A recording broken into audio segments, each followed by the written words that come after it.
Aadhaar danger ವಿಶೇಷ ಕಾರ್ಯಕ್ರಮಕ್ಕೆ ಬ್ರೇಕ್ನ ನಂತರ ಮತ್ತೊಮ್ಮೆ ಸ್ವಾಗತ. ನಮ್ಮ ಜೊತೆ ದಿವಾಕರ್ ಇದ್ದಾರೆ, ಹಿರಿಯ ವಕೀಲರು ಮತ್ತು ಕಾಂಗ್ರೆಸ್ ಮುಖಂಡರು. ಸರ್, ತಮಗೂ ಕಾರ್ಯಕ್ರಮಕ್ಕೆ ಸ್ವಾಗತ. ಮಧ್ಯಾಹ್ನ ಪ್ರಸಾರ ಆದಂಥ ರಹಸ್ಯ ಕ್ಯಾಮ್ರಾ ಕಾರ್ಯಾಚರಣೆಯನ್ನು ನೋಡಿದ್ರಿ, ಈಗ ನಡೀತಾ ಇರುವಂಥ ಚರ್ಚೆಯನ್ನು ಕೂಡ ನೋಡಿದ್ರಿ. ಸರ್, ಇದು ಬರೀ 18,000 ಕೋಟಿ ರೂಪಾಯಿ ಹಣ ಪೋಲಾಯಿತು ಅನ್ನುವಂಥ ವಿಷಯ ಮಾತ್ರ ಆಗಿದ್ದರೆ ಒಂದು ಹಗರಣ ಅಂತ ಅನ್ನಿಸ್ಕೊಂಡು ಸುಮ್ಮನಾಗಬಹುದಾಗಿತ್ತು. ಎಲ್ಲೋ ಒಂದು ಕಡೆ ನಮ್ಮ ಕೇಂದ್ರ ಸರ್ಕಾರ ಆಂತರಿಕ ಭದ್ರತೆಯ ಜೊತೆ ಕಾಂಪ್ರಮೈಸ್ ಮಾಡಿಕೊಂಡಿದೆ ಅಂತ ಅನ್ನಿಸ್ತಾ ಇದೆ. ಅಮೆರಿಕದ ಬೇಹುಗಾರಿಕಾ ಸಂಸ್ಥೆಯಲ್ಲಿ ಇದ್ದು ಬಂದಂಥವರು ನಡೆಸ್ತಾ ಇರುವಂಥ ಒಂದು ಕಂಪನಿಗೆ ಕಾಂಟ್ರಾಕ್ಟನ್ನು ಕೊಡಲಾಗಿದೆ. ಅದೇ ಕಂಪನಿ ಪಾಕಿಸ್ತಾನದಲ್ಲೂ ಕೂಡ ಕೆಲಸ ಮಾಡ್ತಾ ಇರುವಂಥದ್ದು. ಏನು ಹೇಳ್ತೀರಿ ಸರ್? ನಾನು ಈ ಚರ್ಚೆಯ ಆರಂಭದಲ್ಲಿ ಮಾನ್ಯ ಶ್ರೀನಿವಾಸ್ ಅವರ ಅಭಿಪ್ರಾಯ ಕೇಳ್ತಾ ಇದ್ದೆ. ಅವರು ಸರ್ವೀಸಸ್ಸಲ್ಲಿ ಕೆಲಸ ಮಾಡಿದ್ರು, ಆರ್ಮಿಯಲ್ಲಿದ್ದವರು. ಇಂಡಿಯಾ ದೇಶದಲ್ಲಿ ಇವತ್ತು ಎಷ್ಟು ವೆಪನ್ ಟ್ರೇಡಿಂಗ್ ನಡೀತಾ ಇದೆಯಲ್ಲ, ವೆಪನ್ ಟ್ರೇಡಿಂಗ್ ಆರ್ಮಿಗೆ, ಅದರ ಎಲ್ಲ ಮಿಡ್ಲ್ಮನ್, ಎಲ್ಲ ಏಜೆಂಟರು ಕೂಡ ನಿವೃತ್ತ ಸೈನ್ಯಾಧಿಕಾರಿಗಳೇ, ಬ್ರಿಗೇಡಿಯರ್, ಏರ್ ಮಾರ್ಷಲ್, ದೊಡ್ಡ ಸಣ್ಣ ಪುಟ್ಟವರು ದೊಡ್ಡ ಅಧಿಕಾರಿಗಳೇ. ಯಾರು ಆ ಫೀಲ್ಡಲ್ಲಿದ್ದರೆ ಅವರೇ ಆಗಿದ್ದಾರೆ. ಇವತ್ತು ಅಮೇರಿಕದ ಬೇಹುಗಾರಿಕೆ ಸಂಸ್ಥೆಗೆ ಏನು ಮಾಡಬೇಕು ಅಂತಕ್ಕಂಥ ವಿಚಾರ, ಅಮೇರಿಕದ ಬೇಹುಗಾರಿಕೆ ಏನಾಗಿದೆ ಅಂತೇಳಿ ವಿಕಿಲೀಕ್ಸಲ್ಲಿ ನಾವು ನೋಡ್ತಾ ಇದ್ದೇವೆ. ಸ್ವತಃ ಪೆಂಟಗನ್ ಮೇಲೆ ಯಾರೋ ಅಂತಂದು ಬಾಂಬ್ ಹೋಗೋದ್ರು ಕೂಡ ಅವ್ರಿಗೆ WTO ಹೊಡೆದ್ರೂ ಕೂಡ ಗೊತ್ತಿಲ್ಲ. ಅಮೇರಿಕನ್ ಬೇಹುಗಾರಿಕೆ ಸಂಸ್ಥೆ CIA ಭಾಳ ಶಕ್ತಿಶಾಲಿ ಎಂಬ ಭ್ರಮೆಯನ್ನು ಇಟ್ಕೊಳ್ಳೋದು ಬೇಡ ಅಜಿತ್ರೆ.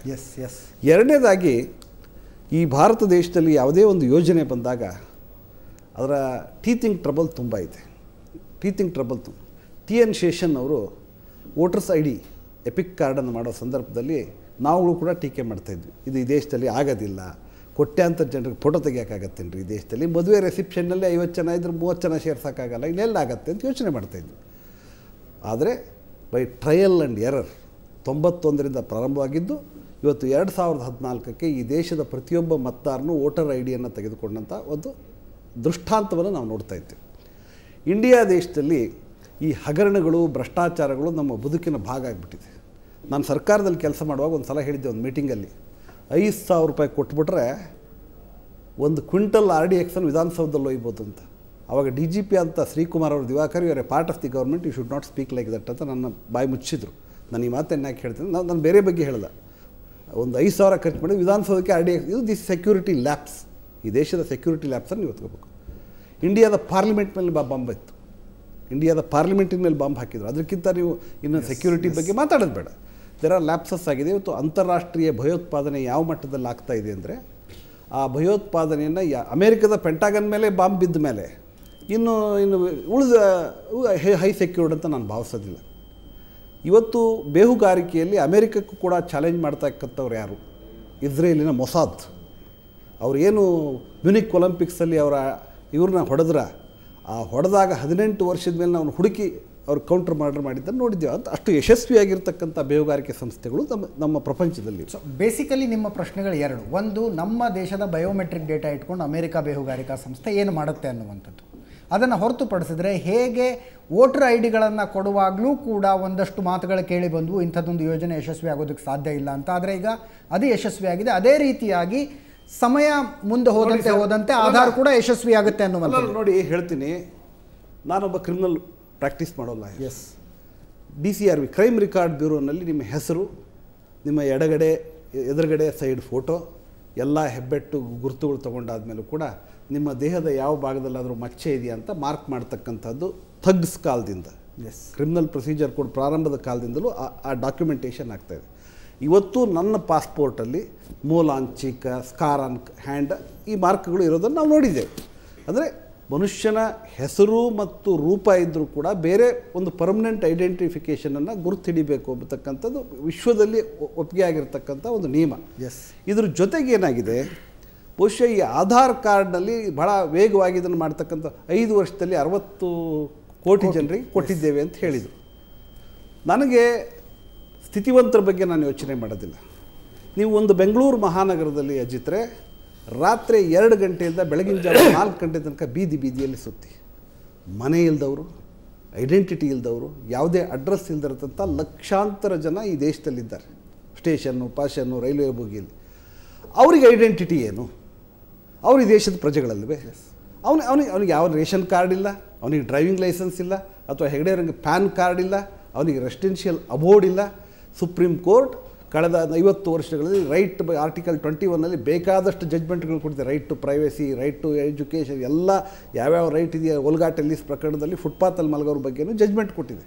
ನಾನು ಒಂದು ಪ್ರಶ್ನೆ ಹೇಳ್ತೀನಿ, ಆಧಾರ್ ಕಾರ್ಡು ವಿಫಲ ಆಗಿದೆ ಅಂತಲ್ಲ, ಆಧಾರ್ ಕಾರ್ಡ್ದಲ್ಲಿ ದೋಷಗಳಿದೆ. ಆಧಾರ್ ಕಾರ್ಡ್ದಲ್ಲಿ ಬಾಂಗ್ಲಾದೇಶದವ್ರು ಇವತ್ತು ಇಟ್ಸ್ ಎ ನೋನ್ ಫ್ಯಾಕ್ಟರ್. ಪ್ರತಿದಿನ ನಿಮ್ಮ ಸಂಜೋತಾ ಎಕ್ಸ್ಪ್ರೆಸ್ ಏನು ಬರ್ತಾ ಇದೆ ಪಾಕಿಸ್ತಾನದಿಂದ ಕೋಟಿಗಟ್ಟಲೆ ನಮ್ಮ ಎಕಾನಮಿಯನ್ನೇ ಡಿಸ್ಟೆಬಿಲೈಸ್ ಮಾಡ್ತಕ್ಕಂಥ ದುಡ್ಡು ಬರ್ತಾ ಇದೆ ಎಂಬುದನ್ನು ನೀವು ಓದಿದ್ದೀರಿ, ನಾನು ಓದಿದ್ದೀನಿ. ನನ್ನ ಪ್ರಶ್ನೆ ಇಷ್ಟಲ್ಲ, ಈ ಒಂದು ಭಾರತ ಅಂತ ಒಂದು ರಾಷ್ಟ್ರದಲ್ಲಿ ಒಂದು ಐಡೆಂಟಿಟಿ ಒಂದು ಕಾರ್ಡ್ ಬೇಕಪ್ಪ. ಎಷ್ಟು ಜನಕ್ಕೆ ರೇಷನ್ ಕಾರ್ಡ್ ಇಲ್ಲ, ಎಷ್ಟು ಜನ ಇವತ್ತು ಜಮೀನು ಇಲ್ದವನು ಖುಷಿ ಪಾಸ್ ಪುಸ್ತಕ ಎಲ್ಲಿ ತರ್ತಾನೆ, ವಾಹನ ಇಲ್ದವನು DL ಎಲ್ಲಿ ತರ್ತಾನೆ, ಇವತ್ತು ಫುಟ್ಪಾತಲ್ಲಿ ಮಲಗೋನು ರೇಷನ್ ಕಾರ್ಡ್ ಎಲ್ಲಿಂದ ತಗೋತಾನೆ. ಈ ಎಲ್ಲ ಜನರನ್ನು ಮನಸ್ಸಲ್ಲಿಟ್ಟುಕೊಂಡು ಆಧಾರ್ ಕಾರ್ಡ್ ಮಾಡಿದರೂ ಕೂಡ ಅದನ್ನು ಇಂಪ್ಲಿಮೆಂಟ್ ಮಾಡುವಲ್ಲಿ ದೋಷಗಳಾಗಿದೆ ಎಂಬ ಸತ್ಯವನ್ನು ನಾವು ಒಪ್ಪುಗಳಲೇಬೇಕು. Very valid question sir. I'll go to Colonel Thomas.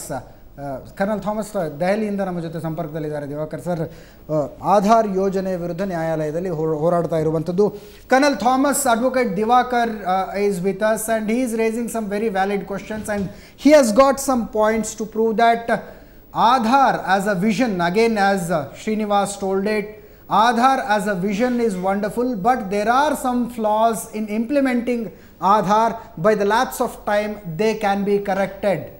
The way when T.N. Sheshan introduced voter IDs, even there were some flaws, there were some objections to it, but after some time it came on track. In the same way Aadhaar also will do, and to the people who are staying on roads, this project will give them identity and help them to get the facilities from government.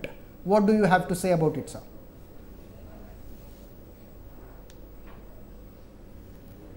Yeah, Mr. Divakar is a very good advocate and I can understand his advocacy is excellent. But first of all, I want to tell him, Aadhaar is not a card. There is no Aadhaar card. And that itself, using the term Aadhaar card, is misleading people. It's not an identity card, it's a number, and each time a person's identity is to be proved, it has to be authenticated by a query to a database and a reply. Secondly, as far as people who are without identities in platforms and so on, people who have no homes, how many of such people have been given such identity cards or identity numbers? There was a system called the introducer system. That introducer system itself seems to have been given up.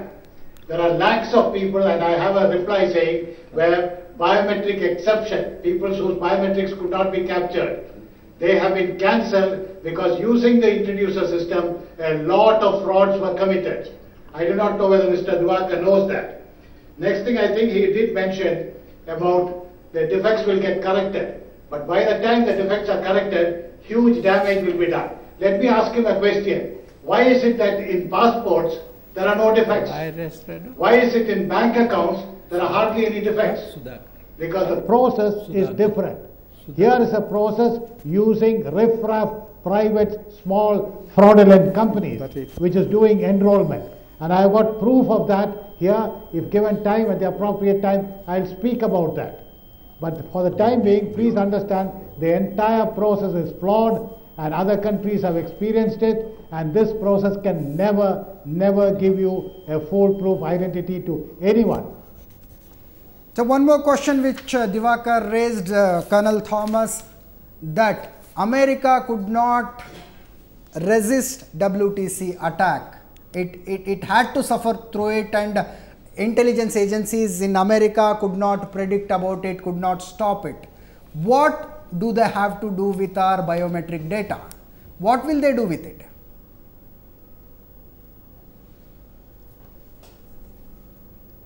Yeah, Mr. Divakar, I must answer him. I do not know whether he has listened to WikiLeaks, where one of the cables was from Hillary Clinton to every embassy in the world, including the Indian embassy. In that, she had asked the American embassy in Delhi and all the consulates in India to gather biometric and demographic data of all the top politicians and business leaders. Secondly, the recent revelations by Snowden also show that America has been snooping on us for a very long time. And it's India is one of the countries where maximum US snooping is going on. The same thing was done against Germany and against Brazil and against France. Every other country protested against it. India is the only country we did not protest. In fact, our foreign minister dismissed it as, oh, this is not snooping, this is just gathering of data. But here, they don't have to snoop. You are giving them this data. Now, what can be done with this data? This data has two uses. One is a commercial use. Commercial data is available, where to set up hospitals, where to set up Walmarts, and so on. The second thing is, it can be used for blackmail. With your biometrics and your demographic data, your health records, you're tracking all the time, it can be used for blackmailing top politicians, businessmen, and ordinary individuals. That's what it can be done. S Divakar sir, identity ಕೊಡೋದ್ರ ವಿಷಯ ನೀವು ಮಾತಾಡಿದ್ರಿ. ರಸ್ತೆಗಳಲ್ಲಿರ್ತಾರೆ, ಮನೆ ಇಲ್ಲದೆ ಇರುವಂಥವ್ರು, ಅವ್ರಿಗೊಂದು ಅಧಿಕಾರ ಇದೆ ತಮ್ಮ ಗುರುತಿನ ಪತ್ರವನ್ನು ಪಡೆಯುವಂಥದ್ದು. ಆ ಗುರುತಿನ ಪತ್ರ ಆಧಾರ್ ಆಗಿ ಬಳಕೆಯಾಗುತ್ತೆ ಅನ್ನುವಂಥದ್ದು. ಅದಕ್ಕೆ ಕರ್ನಲ್ ಥಾಮಸ್ ಕೊಡ್ತಾ ಇರುವಂಥ ಉತ್ತರ, ಆಧಾರ್ ಒಂದು ಗುರುತಿನ ಪತ್ರ ಅಲ್ಲ, ಅದು ಗುರುತಿನ ಚೀಟಿ ಅಲ್ಲ ಅನ್ನುವಂಥದ್ದು. ನೀವು ಆಧಾರ್ ಪಡಿಬೇಕಂದ್ರೆ ನೀವು ಗುರುತಿನ ಪತ್ರವನ್ನು ಕೊಡಬೇಕು. ಆಧಾರ್ ನಿಮಗೆ ಗುರುತನ್ನು ಕೊಡ್ತಾ ಇಲ್ಲ, ನಿಮ್ಮ ಗುರುತನ್ನು ತೆಗೆದುಕೊಳ್ತಾ ಇದೆ ಅಂತ ನೋಡಿ. ಗುರುತಿನ ನಂಬರ್ ನನಗೆ ಗೊತ್ತು, ಈಗ ಫಿಂಗರ್ ಪ್ರಿಂಟ್ ಕಲೆಕ್ಟ್ ಮಾಡ್ತಾ ಇದ್ದಾರೆ. ನೀವತ್ತು ದುಬೈ ಏರ್ಪೋರ್ಟಿಗೆ ಹೋದ ತಕ್ಷಣ ನಮ್ಮ ವೀಸಾ ನೋಡಿದ ತಕ್ಷಣ ಫಸ್ಟ್ ನಮ್ಮ ಐ ಟೆಸ್ಟ್ ಮಾಡಿ ನಮ್ಮನ್ನು ಒಳಗೆ ಬಿಡ್ತಾರೆ. ಅದು ಮಾರ್ಕ್ ದೇ ಕಲೆಕ್ಟ್ ದಟ್ ನಮ್ಮ eye related information. I am a art student, I don't understand it up that ophthalmological detail.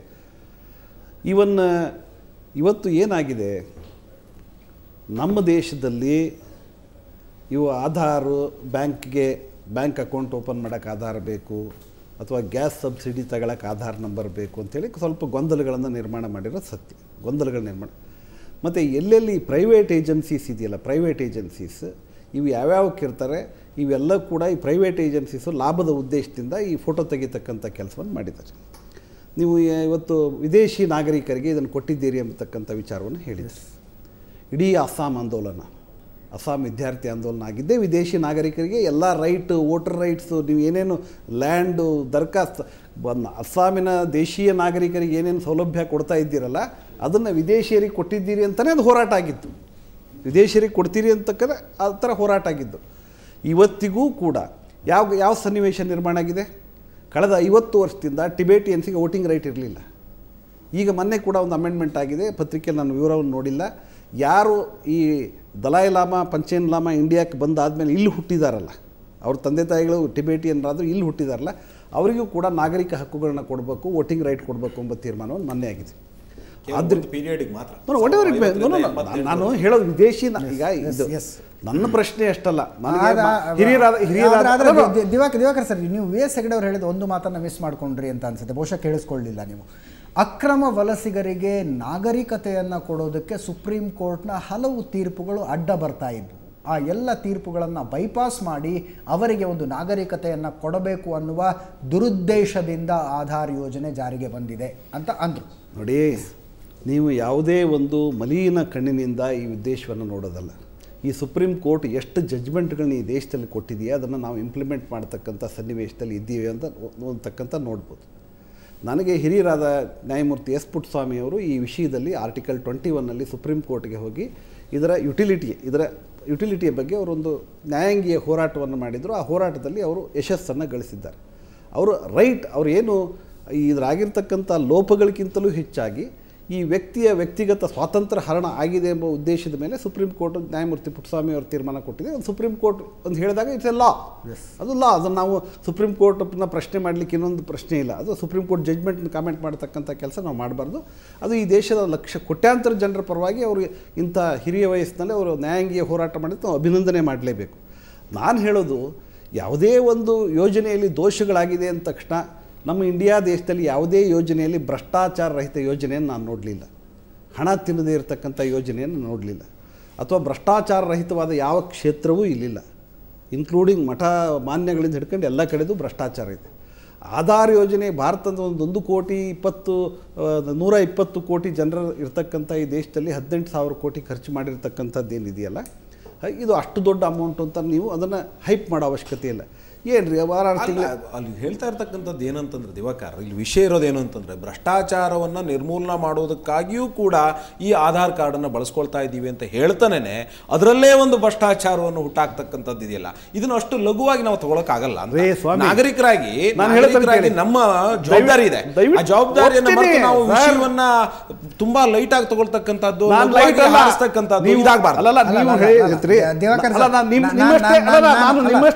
ನಾನು ಈ ಚರ್ಚೆ ಆರಂಭದಲ್ಲೇ ಒಂದು ಮಾತು ಹೇಳಿದೆ, ಯಾವನೋ ಒಬ್ಬ ಯಾವುದೋ ಒಬ್ಬ ಇಲ್ಲಿಗಲ್ ಇಮಿಗ್ರೆಂಟ್ಗೆ 500 ರೂಪಾಯಿ ತಗೊಂಡು ಆಧಾರ್ ಕಾರ್ಡ್ ಕೊಡ್ತಾ ಇದ್ದಾನೆ ಅನ್ನೋ ಕಾರಣಕ್ಕಾಗಿ ಇಷ್ಟು ದೊಡ್ಡ ಚರ್ಚೆ ಆಗ್ತಾ ಇರೋದಲ್ಲ. ಅಜಿತ್ರೆ, ಇದರಲ್ಲಿ ರಾಷ್ಟ್ರ ಸುರಕ್ಷೆಯ ವಿಚಾರಗಳು ಆ ವಿಚಾರವನ್ನು ನಾವು ಚರ್ಚೆ ಮಾಡ್ತಾ ಇದೀವಿ ಹೆಚ್ಚಿನ. ಇದರಲ್ಲಿ ಭ್ರಷ್ಟಾಚಾರ ಮಾತ್ರ ಅಡಗಿದೆ ಅನ್ನುವಂಥದ್ದು ಮಾತ್ರ ಅಲ್ಲ, ಇದರಲ್ಲಿರ್ತಕ್ಕಂಥದ್ದು ಯಾವ IMDT ಆಕ್ಟ್ ಅನ್ನು ಸುಪ್ರೀಂ ಕೋರ್ಟ್ ಕಿತ್ತು ಹಾಕ್ತು ಆ ಸಂದರ್ಭದಲ್ಲಿ ಸುಪ್ರೀಂ ಕೋರ್ಟ್ ಹೇಳಿರ್ತಕ್ಕಂಥ ಮಾತನ್ನು ನಾವು ಗಮನದಲ್ಲಿ ಇಟ್ಟುಕೊಂಡು ಅದರ ಹಿನ್ನೆಲೆಯಲ್ಲಿ ಈ ವಿಷಯವನ್ನು ಚರ್ಚೆ ಮಾಡ್ತಾ ಇದ್ದೀವಿ. ಅವತ್ತು ಹೇಳಿರ್ತಕ್ಕಂಥದ್ದೇನು, ಈ ದೇಶದ ಒಳಗಡೆ ಬರ್ತಾ ಇರತಕ್ಕಂಥ ಬಾಂಗ್ಲಾದೇಶಿರೋದು ಬೇರೆ ಯಾರೇ ಇರಬಹುದು, ಅವರನ್ನ ಸಿಟಿಜನ್ಶಿಪ್ ಆಕ್ಟ್ ಕೆಳಗಡೆ ಮಾತ್ರ ನೋಂದಣಿ ಮಾಡ್ಕೋಬೇಕೇ ವಿನಃ ನಿಮ್ದು IMDT ಆಕ್ಟ್ ಕೆಳಗಡೆ ಮಾಡ್ಕೊಳ್ಳೋ ಹಾಗಿಲ್ಲ ಅಂತ ಹೇಳಿ ಅದನ್ನ ಕಿತ್ತಾಕಿದ್ರು. ಎರಡು ಡಿಸಿಷನ್ ನೋಡಿ, ಆ ಡಿಸಿಷನ್ ಒಂದು ನಿಮಿಷ ಅದಿದ್ರೂ ಕೂಡ ನೀವು ಆಧಾರ್ ಕಾರ್ಡ್ ಇದು ರಾಷ್ಟ್ರ ಸುರಕ್ಷತೆಗೆ ತೊಂದರೆಯನ್ನು ಮಾಡ್ತಾ ಇರ್ತಕ್ಕಂಥ, ರಾಷ್ಟ್ರ ಸುರಕ್ಷತೆಯನ್ನ ನಗಣ್ಯ ಮಾಡ್ತಾ ಇರ್ತಕ್ಕಂಥದ್ದಲ್ಲ, ಮಾಡ್ತಾ ಇರುವಂತ ವಿಷಯ ಚರ್ಚೆಗೆ ಬರ್ತಾ ಇದೆ. ನೀವು ಇದಕ್ಕೆ ಏನು ಭ್ರಷ್ಟಾಚಾರ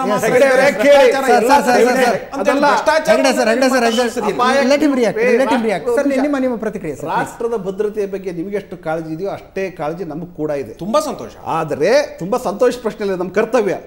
ನಾನು ಇನ್ನೂ ಒಂದು ಹೆಜ್ಜೆ ಮುಂದೆ ಹೋಗಿ ಹೇಳಿದೆ, ಯಾವಾಗ ಇಲ್ಲಿ NDA ಸರ್ಕಾರ ಇತ್ತ, ಜಸ್ವಂತ್ ಸಿಂಗ್ ಈ ದೇಶದ ವಿದೇಶ ಮಂತ್ರಿಯಾಗಿದ್ದರೆ ಸಾರ್ಕ್ ಕಂಟ್ರಿಗಳಿಗೆ ಆನ್ ಅರೈವಲ್ ವೀಸಾ ಕೊಡ್ತಕ್ಕಂಥ ಕೆಲಸ ಇದೆಯಲ್ಲ ಮಾಡಬಾರ್ದು ಪಾಕಿಸ್ತಾನದಿಂದ ಬರೋರಿಗೆ ಅಂತ ಹೇಳಿದರು.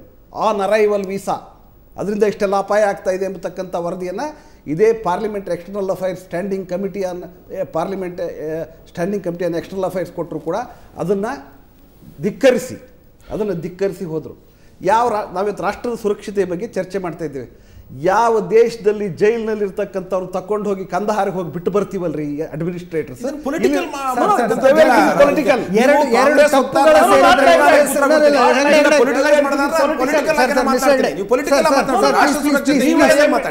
ದಿವಾಕರ್ ಸರ್, ಎರಡು ತಪ್ಪುಗಳು ಸೇರಿದ್ರೆ ಒಂದು ಸರಿ ಆಗೋದಿಲ್ಲ.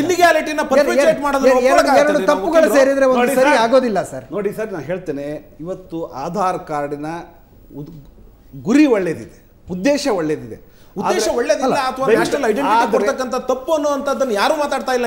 ಇಲ್ಲಿ ಚರ್ಚೆಗೆ ಬರ್ತಾ ಇರ್ತಕ್ಕಂಥದ್ದೇನು, ಇಲ್ಲಿ ರಾಷ್ಟ್ರ ಸುರಕ್ಷತೆಯನ್ನು ಕಾಂಪ್ರಮೈಸ್ ಮಾಡ್ಕೊಂಡಿದ್ದೀವಿ. ದೇಶದ ಸುರಕ್ಷತೆ ಕಾಂಪ್ರಮೈಸ್ ಮಾಡ್ತಕ್ಕಂಥ ಸಣ್ಣತನದ ಆಡಳಿತಗಾರರು ಈ ಭಾರತದಲ್ಲಿ ಯಾರು ಇಲ್ಲಿವರೆಗೆ ಬರಲಿಲ್ಲ. ಇದರಲ್ಲಿ ಕಂಡು ಬರ್ತಾ ಇದೆ ಅನುಮಾನಗಳು. ದಿವಾಕರ್ ಸರ್, ಆಧಾರ್ನ ಗುರಿ ಮಾತಾಡ್ತಾರಲ್ಲ ಎಕ್ಸ್ಪರ್ಟ್ಗಳು. ದಿವಾಕರ್ ಸರ್, ಗುರಿ ಎಕ್ಸ್ಪರ್ಟ್ಗಳನ್ನ ಅವ್ರು ವಿತ್ ಆಪ್ಟಿಕಲ್ ಇಲ್ಯೂಷನ್ ನೋಡಬಾರ್ದು.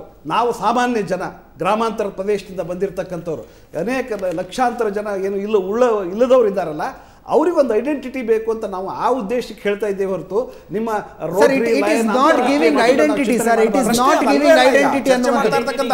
ದಿವಾಕರ್ ಸರ್, ಆಧಾರ್ ಯೋಜನೆಯ ಗುರಿ ಒಳ್ಳೇದಿದೆ ಅನ್ನುವಂಥ ಮಾತನ್ನ ಹೇಳಿದ್ರಿ. ಆ ಮಾತಿಗೆ ಇಡೀ ದೇಶವನ್ನ ಕನ್ವಿನ್ಸ್ ಮಾಡೋದು ಒತ್ತಟ್ಟಿಗಿರಲಿ ಸರ್, ಜಾಯಿಂಟ್ ಪಾರ್ಲಿಮೆಂಟರಿ ಕಮಿಟಿನೇ ಕನ್ವಿನ್ಸ್ ಮಾಡೋದಕ್ಕಾಗಲಿಲ್ಲ sir. Unique identity authority of India bill 2010ಗೆ ಸ್ಟ್ಯಾಂಡಿಂಗ್ ಪಾರ್ಲಿಮೆಂಟರಿ ಕಮಿಟಿಯ ಜಸ್ವಂತ್ ಸಿಂಗ್ ಕಮಿಟಿ ಹೇಳುತ್ತೆ, this project is directionless, ill conceived, clarity ಅನ್ನುವಂಥ ಮಾತನ್ನ ಒಂದು ಕಮಿಟಿ ಸರ್, ಒಂದು ಪಾರ್ಲಿಮೆಂಟರಿ ಕಮಿಟಿಯನ್ನ ಕನ್ವಿನ್ಸ್ ಮಾಡೋದಕ್ಕಾಗಲಿಲ್ಲ. 120 ಕೋಟಿ ಜನರನ್ನ ಕನ್ವಿನ್ಸ್ ಮಾಡ್ತಾರೆ.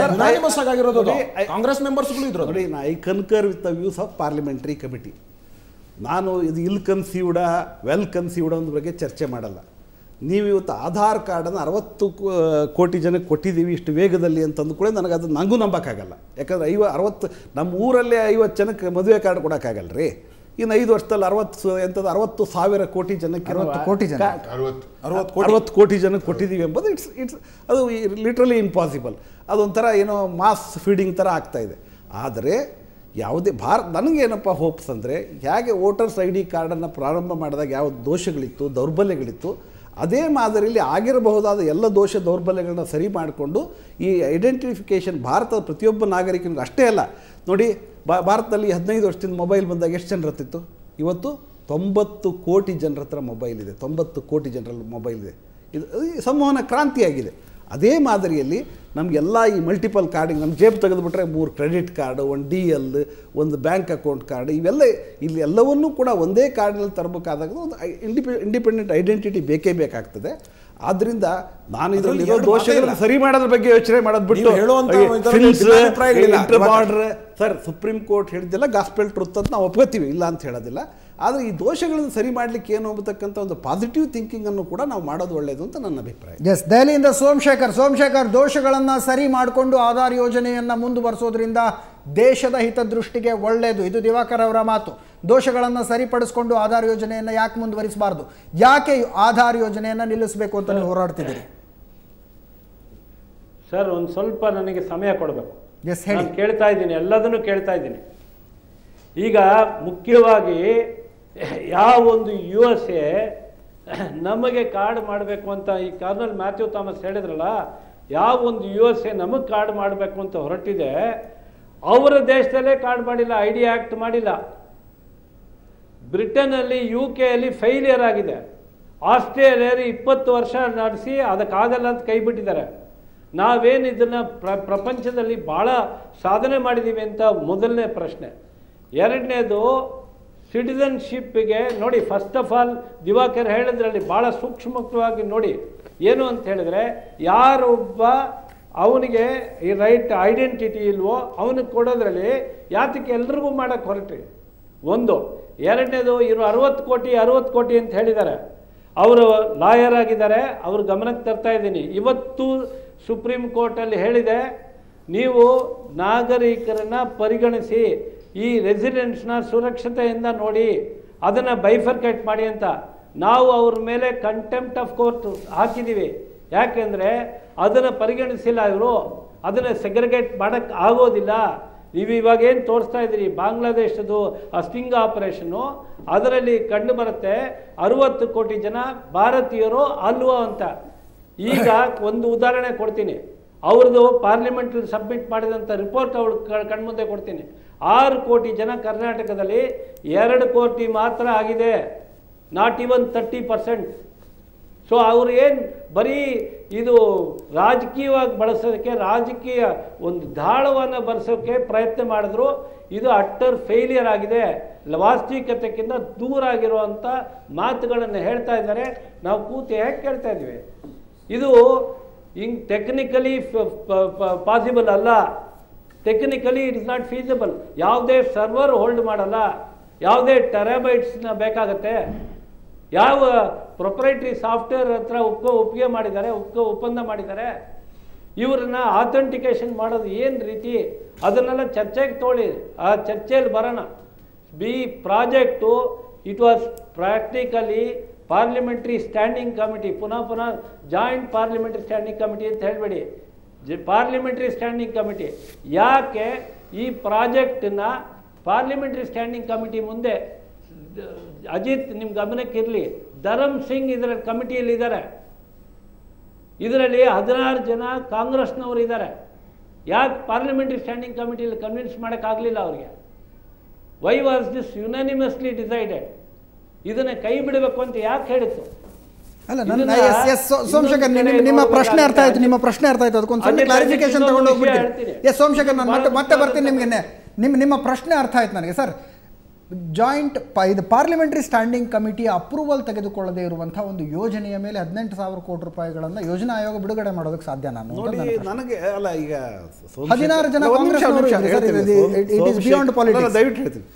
ಸೋಮಶೇಖರ್ ಅವರು ಹೇಳಿರ್ತಕ್ಕಂಥ ಕೆಲವು ವಿವರಗಳು ನನಗೆ ಈಗಲೇ ಗೊತ್ತಾಗಿರ್ತಕ್ಕ. ಆದರೆ ನಾನೊಬ್ಬ ಸಾಮಾನ್ಯವಾಗಿ ಯೋಚನೆ ಮಾಡೋದೇನು ಅಂದರೆ, ಜಾಯಿಂಟ್ ಪಾರ್ಲಿಮೆಂಟ್ರಿ ಕಮಿಟಿ ಇದು ಇಲ್ ಕನ್ಸೀವ್ಡ್ ಅಂತ ಹೇಳಿ ಒಂದು ರಿಪೋರ್ಟನ್ನು ಕೊಟ್ಟಾದಮೇಲೆ parliamentary is standing committee of all political parties. ನಾವು ಎ ಪಾರ್ಟಿ ಬಿ ಪಾರ್ಟಿ ಅದಕ್ಕೆ ನಾನು ಪೊಲಿಟಿಕಲ್ ಆ್ಯಂಗಲಿಂದ ನೋಡೋಕ್ಕೆ ಹೋಗಲ್ಲ. ಎರಡನೇದು 18,000 ಕೋಟಿ ಕೊಡಬೇಕಾದ್ರೆ ನಮ್ಮದು CAG ಇಲ್ವಾ, controller auditor general, annual audit ಆಗುತ್ತಲ್ಲ, 5 ವರ್ಷದಿಂದ ಆಡಿಟ್ ಆಗ್ತಾ ಇದೆಯಲ್ಲ. ಒಂದು ಪಾರ್ಲಿಮೆಂಟ್ನ ಸ್ಯಾಂಕ್ಷನ್ ಇಲ್ಲದೇ ಅಥವಾ ಬಜೆಟ್ನ ಸ್ಯಾಂಕ್ಷನ್ ಇಲ್ಲದೇ ಯಾವುದೇ ಹಣವನ್ನು ಖರ್ಚು ಮಾಡ್ತಕ್ಕಂಥ ಅಧಿಕಾರ ಯಾರಿಗೂ ಕೂಡ ಇಲ್ಲ, ಈವನ್ ಪ್ಲಾನಿಂಗ್ ಕಮಿಷನಿಗೆ ಕೂಡ ಇಲ್ಲ. ಅಂದರೆ ಕ್ಯಾಬಿನೆಟ್ ಅಪ್ರೂವ್ ಆಗಬೇಕಂತೆ, there lot of economic process. ಅದು ಯಾಕಾಗಲಿಲ್ಲ, ಅಥವಾ ಪಾರ್ಲಿಮೆಂಟ್ನಲ್ಲಿ ಇದ್ರ ಬಗ್ಗೆ ಚರ್ಚೆ ಯಾಕಾಗಲಿಲ್ಲ? ಎಲ್ಲೂ ಕೂಡ ನಾನು ಕಳೆದ 5 ವರ್ಷದಲ್ಲಿ ಆಧಾರ್ ಕಾರ್ಡು ಸರಿ ಇಲ್ಲ ಅಂತಕ್ಕಂಥ We'll go to Colonel Thomas. Colonel Thomas, Divakar is raising a question. Once again, it's a valid question. ಅಲ್ಲ, ಯಾಕಾಗಿಲ್ಲ? Yes, exactly. Divakar wants to know, Mr. Colonel Thomas, why there were no discussions in Parliament. Tell me. If 18,000 crores has been spent without the parliamentary committee's approval, why CAG did not raise question? It's a beautiful question. ನಾನು ಹೇಳ್ತೀನಿ. Ajit. Yes, Somshekar. Can I speak? Ajit, ಬಹಳ ಮುಖ್ಯವಾಗಿ. Colonel Thomas, I'll come back to you. Colonel Thomas, I'll come back to you. Let's Somshekar. ಏನು ಗೊತ್ತಾ? Yes. Budget is not sanctioned for UIDA. It is for the Planning Commission. It is an attached office of the Planning Commission. ಮೊನ್ನೆ supreme ಕೋರ್ಟಲ್ಲಿ ಪ್ರಶ್ನೆ ಕೇಳಿದ್ದಾರೆ. ಮೋಹನ್ ಪರಾಸರನ್ಗೆ ಪ್ರಶ್ನೆ ಕೇಳಿದ್ದಾರೆ, what is UIDAI? Mohan Parasaran supreme ಕೋರ್ಟಲ್ಲಿ ಹೇಳಿದ್ದಾರೆ, ನಮಗೆ UID ಅಂದರೆ ಏನು ಗೊತ್ತಿಲ್ಲ, ನಾಳೆ ಹೇಳ್ತೀನಿ ಅಂತ. ಪುನಃ ಅವ್ರು ಕೇಳಿದ್ದಾರೆ, how can you sign documents, how can you sign contracts ಅಂದಾಗ, ಇಲ್ಲ ನಾನು ಐ ವಿಲ್ ಚೆಕ್ಔಟ್ ಅಂತ ಹೇಳಿದ್ದಾರೆ. CAG ಇದಕ್ಕೆ ನಾವು CAGಗೆ ಪತ್ರ ಬರೆದಿದ್ದೀವಿ. CAG ಹೇಳಿದೆ, ಇದನ್ನು ಪೂರ್ತಿಯಾಗಿ it has not been budgeted, it has not been allocated. ಇದು ಪ್ಲಾನಿಂಗ್ ಕಮಿಷನ್ ಅಡಿಯಲ್ಲಿ ಅಟ್ಯಾಚ್ಡ್ ಆಫೀಸ್ ಅಂತ ಹೇಳ್ತಾರೆ. ದಯವಿಟ್ಟು ಗಮನಿಸಿ, it is an attached office of the prime minister. ಅದನ್ನ ಅಟ್ಯಾಚ್ಡ್ ಆಫೀಸ್ ಅಂತ ಸುಪ್ರೀಂ ಕೋರ್ಟ್ ಗಮನ ಕೇಳಿದೆ. What is this attached office? Somshekar, ಬರ್ತೀನಿ ನಾನು. Somshekar, ಒಂದು ಪ್ರಶ್ನೆ. Colonel Thomas, this is what you wanted to say. Do you want to add something to Somshekar's answer? Yes, I want to add. Go ahead, sir. Go ahead. Let me tell something. One is about the budget. Mr. Divakar must understand the budget amounts are hidden. First of all, there is a budget for the RGI, which is 3,250 crores. There's a budget for the attached office UIDI in the Planning Commission for enrolling 600 million people. Initial budget was 3,500 crores. It was then enhanced to within 3 months, Mr. Nilangani asked for 18,000 crores, out of which 14,000 crores was sanctioned. But the budget is hidden in other ways. Every state government is setting up infrastructure for using this, and that is where the budget is hidden. But one thing I want to disabuse Mr. Divakar about. He is probably under the impression this biometrics will do some wonders. He is totally mistaken. I am a scientist unlike him, and I would request him to kindly read literature on the subject and see how it can be tested. Here is an article in The Economist, in the Science and Technology section. I'll just read a little portion of it. It says, thanks to gangster movies, cop shows and thrillers, spy thrillers, people have come to think of fingerprints and other biometric means of identifying evildoers as being completely foolproof. In reality, they are not and never have been, and few engineers who design such screening tools have ever claimed that. So this doesn't work. There are a number of things which are written in this article. It says about border. He talked about border. UK Border Agency has deployed gates to 10 airports. These gates compare your face with the picture in your passport. When tested in Manchester, there were so many false negatives, the machines said that you are not you, that they had to drop the matching tolerance to 30%. At that point, according to one biometric expert, the machines could not distinguish between Osama bin Laden and Winona Ryder. This doesn't work. UK gave it up. USA has not implemented it. Yes. Why is it that you think it will work? Yes. In today's Colonel Thomas got your point. Got your point. ಸದ್ಯ Diwakar sir, biometric ಡೇಟಾನ duplicate ಮಾಡಬಹುದು ಅನ್ನೋದು ಬಹಳ ಹಿಂದೆ prove ಆಗಿರುವಂಥ ವಿಷಯ. ನಿಮ್ಮ ಬೆರಳಚ್ಚುಗಳನ್ನು 30 ರೂಪಾಯಿ ಖರ್ಚು ಮಾಡಿದರೆ ಡೂಪ್ಲಿಕೇಟ್ ಮಾಡಬಹುದು ಅನ್ನುವಂಥದ್ದು. ಬೆರಳಚ್ಚನ್ನು ಆಧಾರದ ಮೇಲೆ ಐಡೆಂಟಿಟಿಯನ್ನು ಕೊಡುವಂಥದ್ದು ಈಗಾಗಲೇ ಆಸ್ಟ್ರೇಲಿಯಾದಲ್ಲಿ ಭಾಳ ಪ್ಯಾಥೆಟಿಕ್ ಆಗಿ ಫೇಲ್ ಆಗಿರುವಂಥ ಐಡಿಯಾ. ಅವರು ಡೇಟಾ ಕಲೆಕ್ಟ್ ಮಾಡಿ ಆ ಕಲೆಕ್ಟ್ ಮಾಡಿದ ಡೇಟಾನ ನಾಶಪಡಿಸೋದಕ್ಕೆ ಸಾವಿರಾರು ಕೋಟಿ ರೂಪಾಯಿ ಖರ್ಚು ಮಾಡಿದರು. ಡೇಟಾ ನಾಶಪಡಿಸೋದಕ್ಕೆ, ಕಲೆಕ್ಟ್ ಮಾಡೋದಕ್ಕಲ್ಲ. ಯಾಕೆ ಇಂಗ್ಲೆಂಡ್ನಂಥ ಮುಂದುವರಿದ ರಾಷ್ಟ್ರಗಳು ಇಂಥದ್ದೊಂದು ಯೋಜನೆಗೆ ಕೈ ಹಾಕೋದಿಲ್ಲ? ಯಾಕೆ ಅಮೆರಿಕದಂಥ ರಾಷ್ಟ್ರಗಳು ಇಂಥದ್ದೊಂದು ಯೋಜನೆಗೆ ಕೈ ಹಾಕೋದಿಲ್ಲ? ಯಾಕೆ ಇಡೀ ಪ್ರಪಂಚದ ನನಗೆ ಆಶ್ಚರ್ಯ ಆಗುವಂಥದ್ದು ಭಾರತ ಮತ್ತು ಪಾಕಿಸ್ತಾನ ಸರ್. ಭಾರತ ಮತ್ತು ಪಾಕಿಸ್ತಾನದಲ್ಲಿ ಮಾತ್ರ ಈ ಯೋಜನೆ ನಡೀತಾ ಇರುವಂಥದ್ದು. ಈ ದೇಶದಲ್ಲಿ ಕೈಯಾಗಿನ ಗೆರೆ ನೋಡಿ ಭವಿಷ್ಯ ಹೇಳ್ಬಿಡ್ತಾರೆ. ಅಂದರೆ ನಾನು ಹೇಳೋದು ಕೈಯಲ್ಲಿನ ಗೆರೆ ನೋಡಿ ಭವಿಷ್ಯ ಹೇಳೋ ದೇಶ ನಮ್ಮದು. ಹಾಗಾಗಿ ನಾನು ಹೇಳೋದು ಈ ಬಯೋಮೆಟ್ರಿಕ್ಕಿಂದ ಉಪಯೋಗ ಇಲ್ಲ ಅಂತ ನೀವು ಹೇಳ್ತೀರಾ, ಆಯ್ತಪ್ಪ ಉಪಯೋಗ ಇಲ್ಲ, ಅವ್ನು ಫೋಟೋ ಐಡೆಂಟಿಟಿ ಕಾರ್ಡ್ ಮಾಡಿ, ಏನಾದರೂ ಮಾಡಿ. ಆದರೆ ಈ ದೇಶದ ಪ್ರತಿಯೊಬ್ಬ ನಾಗರಿಕನಿಗೂ ಒಂದು ಗುರುತಿರಬೇಕು, ಅವನು ಬೇವರ್ಸಿ ಥರ ಆಗಬಾರ್ದು ಎಂಬುದು ನನ್ನ ಅನಿಸಿಕೆ. ಬಿಟ್ಟರೆ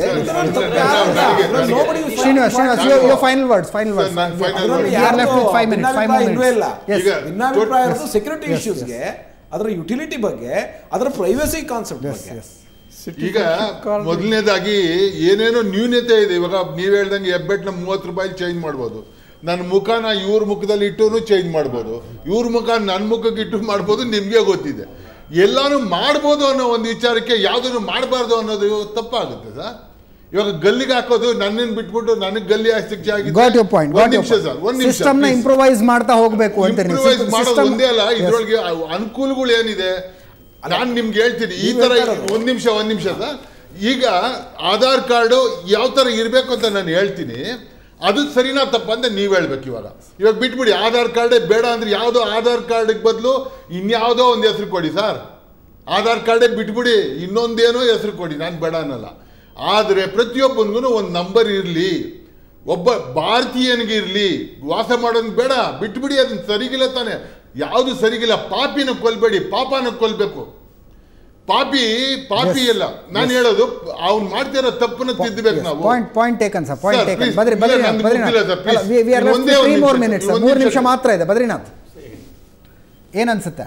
ಸೊ ಶ್ರೀನಿವಾಸ್ ಅವರು ಹೇಳಿದ ಹಾಗೆ ಯೋಜನೆಯನ್ನು ಇಂಪ್ರೂವೈಸ್ ಮಾಡ್ತಾ ಹೋಗುವಂಥದ್ದು, ಆದ ತಪ್ಪುಗಳಿಂದ ಪಾಠ ಕಲಿತಾ ಹೋಗೋದ್ರಿಂದ ಈ ಯೋಜನೆ ಚೆನ್ನಾಗಾಗುತ್ತೆ ಆಗ್ಬಹುದು. ಆದರೆ ನಾವಿಲ್ಲಿ ಮುಖ್ಯ ಉದ್ದೇಶ ಏನಿದೆ ಅದಕ್ಕೆ ಸರಿಯಾದ ರೀತಿಯಲ್ಲಿ ನಾವು ಕೆಲಸ ಮಾಡ್ಕೊಂಡು ಹೋದ್ರೆ ಒಳ್ಳೇದಾಗುತ್ತೆ. ಅದು ಬಿಟ್ಟು ನಾವು ಸುರಕ್ಷತೆ ಅಂತ ಹೇಳಿ ಇಲ್ಲಿ ಯೋಜನೆಗಳಿಗೆ ಫಲಾನುಭವಿಗಳಿಗೆ. ಪುಟ್ಟಸ್ವಾಮಿ ಸರ್, ನಿಮ್ಮ ಬೇಸಿಕ್ ಪ್ರಶ್ನೆ ಇದ್ದದ್ದು ಖಾಸಗಿತನದ ರಕ್ಷಣೆ ಆಗೋದಿಲ್ಲ ಅಂತ, ಪ್ರೈವಸಿ ಪ್ರೊಟೆಕ್ಷನ್ ಆಗೋದಿಲ್ಲ ಅನ್ನುವಂಥದ್ದು. ಅದಕ್ಕೆ ಸಂಬಂಧಪಟ್ಟಂತೆ ಸೀರಿಯಸ್ ಆದಂತಹ ಬದಲಾವಣೆಗಳನ್ನು ಇಡೀ ಯೋಜನೆಯಲ್ಲಿ ತಂದರೆ ನೀವು ಆಧಾರ್ ಯೋಜನೆಯನ್ನು ಆನ್ ದ ಹೋಲ್ ಒಪ್ಕೊಳ್ತೀರಾ? ಆಧಾರ್ ಬೇಡ ಅಂತ ನಾನು ಹೇಳೋದಿಲ್ಲ. ಸಿಟಿಸನ್ಶಿಪ್ ಕಾರ್ಡ್ ಕೊಟ್ಟರೆ it will serve the very same purpose. It will serve the very same purpose. The matter is now pending before the supreme court and is being heard. ತಮಗೆ ಒಂದು 2 ವಿಷಯ ಹೇಳಬೇಕು ಅಂತಿದ್ದೀನಿ. Matthew ಥಾಮಸ್ಸು 26ನೇ ತಾರೀಕು ನಾನು ಒಂದು ಪಾರ್ಟಿಸಿಪೇಟ್ ಮಾಡ್ತಾಯಿದ್ದೀನಿ. ಭಾರತೀಯ ವಿದ್ಯಾಭ್ಯಾಸ ಯಂಗ್ ಮೆನ್ ಅಗೇನ್ಸ್ಟ್ ಕರಪ್ಷನ್ ಅಂತ ಒಂದು ಸಂಸ್ಥೆ ಮಾಡಿದ್ದಾರೆ. ಅದರಲ್ಲಿ ನಾನು ಪಾರ್ಟಿಸಿಪೇಟ್ ಮಾಡ್ತಾಯಿದ್ದೀನಿ. UID ಸ್ಕಾಮ್ ಎ ಬ್ರೀಫ್ ನೋಟ್ ಅಂತ ಮ್ಯಾಥ್ಯೂ ಥಾಮಸ್ ಬರೆದಿದ್ದಾರೆ. ಇದು ಭಾಳ ನನಗೆ ಗೊತ್ತಿರಲಿಲ್ಲ. ಇದು ಫೋಲ್ಡರು ನೆನ್ನೆ ಕೊಟ್ಟರು ಅವರು, ಯಾರು ರಾಜೀವ್ ಚಿಂಚವಾಡ್ ಅಂತ. ಇದು ಓದಿದರೆ ತಮಗೆ ಭಾಳ. Aadhaar is the name of A trust belonging to the chairperson of UIDA and his family. UIDA has claimed that the brand name Aadhaar was chosen in an open competition for it. It is not so. In fact, it is a company which has been branded as has functioned contrary to the laws of US has been chosen. That is one. ಆಮೇಲೆ ತಮಗೆ ಇನ್ನೊಂದು ವಿಷಯ ಹೇಳಬೇಕು ಅಂತಿದ್ದೀನಿ. ಈ ಫೋಲ್ಡರ್ನಲ್ಲಿ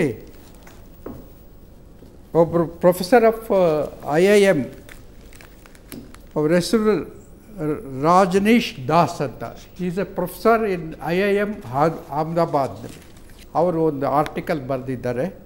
ಅದರಲ್ಲಿ ತಮಗೆ ಒಂದು ಈ ಮೊದಲು ಯುನೀಕ್ ಐಡೆಂಟಿಫಿಕೇಷನ್ ಅಥಾರಿಟಿ ಅಂತ ಕಾನ್ಸ್ಟಿಟ್ಯೂಟ್ ಮಾಡಿದ್ರು. ಅದರಲ್ಲಿ ಏನು ತಪ್ಪು, ಇದು ಯಾವುದು ಒಂದು ಎಕ್ಸಿಕ್ಯೂಟಿವ್ ಆರ್ಡರ್. ಅದನ್ನು ಫಸ್ಟು ಪೈಲಟ್ ಪ್ರಾಜೆಕ್ಟ್ ಅನ್ನೋದು ಅದರ ಒಂದು ಟೆಸ್ಟಿಂಗ್. ಎಸ್ ಎಸ್ ಅದನ್ನು ಮಹಾರಾಷ್ಟ್ರದಲ್ಲಿ ಒಂದು ಊರಿನಲ್ಲಿ ಇದು ಮಾಡಿದ್ರು. ಇದು ಒಂದೇ ಒಂದು ಎರಡು ಸೆಂಟೆನ್ಸು ಪೂರ್ತಿ ಓದಿ. Yes Moreover, the objective of financial inclusion does not get achieved by ensuring that people open an account in a bank. For example, for around 1,000 people who had been given bank accounts in Nandarboor district, in Maharashtra, where the UID project was inaugurated, have zero deposits in accounts and they have never operated their accounts. This further raises doubts about the usefulness of such accounts. Exactly. And economic. ಹೊಟ್ಟೆಗೆ ಇಲ್ಲದೆ ಇರುವಂತಹ ಸಂದರ್ಭದಲ್ಲಿ ಜುಟ್ಟಿಗೆ ಮಲ್ಲಿಗೆ ಹೋಗುವಂತ. Sir 30 seconds, I am left with 30 seconds. ಏನಾಗಿದೆ ಅಂತ ಕೇಳಿದ್ರೆ identification number ಇದೆಯಲ್ಲ, identification number it's a still Born child ಅಂತಂದ್ರೆ ಹೊಟ್ಟೆ ಒಳಗಡೆನೆ ಸತ್ತೋಗಿದೆ, ಇದ್ರದ್ದು ಯೂಟಿಲಿಟಿ ಏನೂ ಇಲ್ಲ. ಇದನ್ನ ಪೂರ್ತಿ ಸ್ಕ್ರ್ಯಾಪ್ ಮಾಡಿ ನೀವು ಐಡೆಂಟಿಟಿಯನ್ನು ತನ್ನಿ, ಯಾವ ರೂಪದಲ್ಲಿ ಅದನ್ನು ತರ್ತೀರಿ, ಫುಲ್ ಪ್ರೂಫ್ ಆಗಿ ತಗೊಂಬನ್ನಿ. ಅದ್ರ ಬಗ್ಗೆ ಯಾರ್ದು ಭಿನ್ನಾಭಿಪ್ರಾಯ ಇಲ್ಲ. ಆದರೆ ಈ ಏನು ಆಧಾರ್ ನಂಬರ್ ಇದೆ ಇವತ್ತು, ಇದನ್ನ ಸಂಪೂರ್ಣವಾಗಿ ಸ್ಕ್ರ್ಯಾಪ್ ಮಾಡೋದಕ್ಕೆ ಯೋಗ್ಯವಾಗಿರ್ತಕ್ಕಂಥದ್ದು, ದೇಶದ ಟ್ಯಾಕ್ಸ್ ಪೇಯರ್ ಹಣವನ್ನು ಇದಕ್ಕೆ ಬಳಸ್ಕೊಂಡು ಇಂಥ ಒಂದು ಗಂಡಾಂತರ ಮಾಡಿರ್ತಕ್ಕಂಥವ್ರಿಗೆ ತಕ್ಕ ಶಿಕ್ಷೆ ಆಗಬೇಕು ಅಂತ ಹೇಳಿ ನಾನು ಈ ಸಂದರ್ಭದಲ್ಲಿ ಹೇಳೋದು ಬಯಸ್ತೇನೆ. ನನಗೆ we are running out of time, sir. I'll go for final comments from Colonel Matthew Thomas. Colonel Matthew Thomas, your final comments on the issue.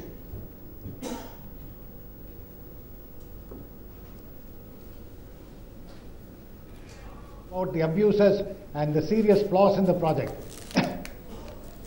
I want only to say one point. What is the use of this project? What is its aim? For example, can anybody tell me how it will prevent the leakage of LPG subsidies? I have got RTI documents to show that no investigation has been done, no analysis has been done, how it will prevent it. Even if the subsidy amount is transferred into my bank account, nothing prevents me from using the cylinder in my auto rickshaw or in my hotel. So please tell me how Aadhaar will prevent misuse of subsidies. Yes, we'll continue with this debate, sir. We'll continue with this debate. ಈ ವಿಷಯದ ಬಗ್ಗೆ ನಾವು ಚರ್ಚೆನ ಮುಂದುವರಿಸ್ತೀವಿ. ಬಹುಶಃ ನಾಳೆ ಕೂಡ ಚರ್ಚೆ ಮುಂದುವರಿಯುವಂತಹ ಸಾಧ್ಯತೆಗಳಿದೆ. S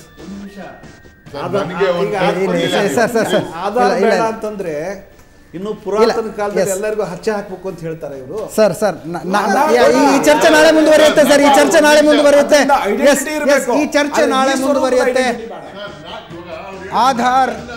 Aadhaar danger ವಿಶೇಷ ಕಾರ್ಯಕ್ರಮ, ಆಧಾರ್ ಡೇಂಜರ್ ವಿಶೇಷ ಕಾರ್ಯಕ್ರಮ ಇವತ್ತಿನ ಚರ್ಚೆಯನ್ನು ಇಲ್ಲಿಗೆ ಮುಗಿಸ್ತಾ ಇದ್ದೀವಿ. ಮತ್ತೊಂದಷ್ಟು ಗಂಭೀರವಾದಂತಹ ಪ್ರಶ್ನೆಗಳಿವೆ. ಆ ಪ್ರಶ್ನೆಗಳನ್ನು ಇಟ್ಕೊಂಡು ನಾಳೆ ಚರ್ಚೆಯನ್ನು ಮುಂದುವರಿಸ್ತೀವಿ. ನೇರ ದಿಟ್ಟ ನಿರಂತರ ಸುದ್ದಿಗಾಗಿ ನೋಡ್ತಾ ಇರಿ ಸುವರ್ಣ ನ್ಯೂಸ್. ನಾಳೆ ರಾತ್ರಿ 8 ಗಂಟೆಗೆ ಈ ಚರ್ಚೆ ಮುಂದುವರಿಯುತ್ತೆ.